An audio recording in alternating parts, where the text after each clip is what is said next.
في السلسلة الألماس الخاصة بالسيدات اللي بنعملها من شهادة معتمدة GRA، تعالوا أعرفكم على بعض التركات وليه بحط عليها سلسلة قصيرة.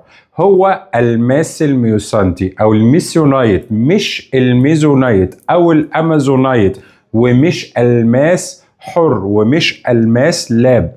ده حجر لوحده كده اكتشف في مدينة حيفا وله قصة طويلة، شبيه جدا بالألماس. ليه بنحط عليها السلسلة القصيرة؟